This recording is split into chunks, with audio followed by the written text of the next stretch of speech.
ఆనాడు నేను మీ దగ్గరికి వచ్చినప్పుడు మీరందరూ ఒకటే కోరారు. దశాబ్దాలుగా మేము నివసిస్తున్న ప్రాంతం ఇది. మా తల్లిదండ్రుల దగ్గర నుంచి ఇక్కడనే ఉంటున్నారు. మాకు ఇక్కడనే ఈ ఇంటికే మీరు పట్టా ఇవ్వండి, శాశ్వత హక్కు వచ్చే విధంగా చేయండి అని ఆనాడు మీరు నన్ను కోరారు. నేను ఆనాడే చెప్పా, మొదటి సంవత్సరంలోనే ఒక విడత నేను చేస్తాను. రెండోది ఎండోమెంటు, ఇంకో పక్కన మనకు వచ్చేగల రైల్వే భూములు ఇంకొక సంవత్సరం పడుతుందని ఆనాడే చెప్పా.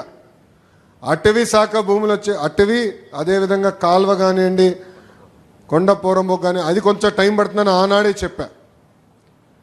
అంటే ఇచ్చిన హామీ నిలబెట్టుకునేదానికి ఈరోజు మీ లోకేష్ మీ ముందర నిలబడుతున్నారు.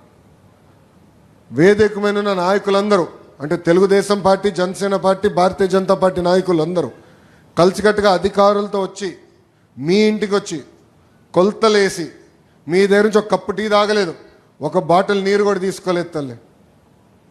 కానీ మీకు హామీ ఇచ్చాం నిలబెట్టుకోవాలి లక్ష్యంతో మీ దగ్గరకు వచ్చి అన్ని కొలతలేసి వివరాలు సేకరించిన తర్వాత, అది నేను మాకు బోలా శంకర్ ఉన్నాడు, ఆయన పేరు అనగాని సత్యప్రసాద్ గారు, రెవెన్యూ మంత్రివర్యులు.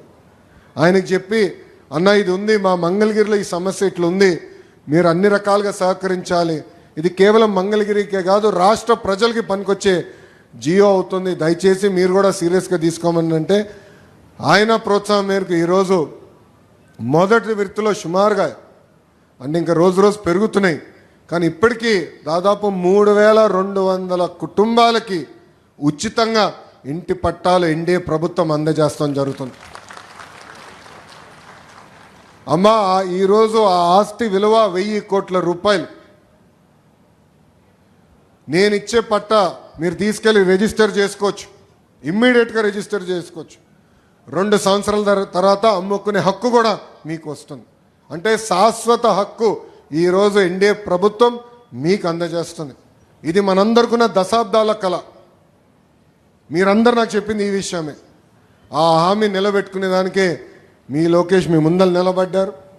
ఒక లక్ష్మీ నరసింహస్వామి గుడి ఏమి, అది కూడా అభివృద్ధి కార్యక్రమం మేము చేస్తున్నాం, అది కూడా డెవలప్ చేయాలని నిర్ణయం తీసుకున్నాం.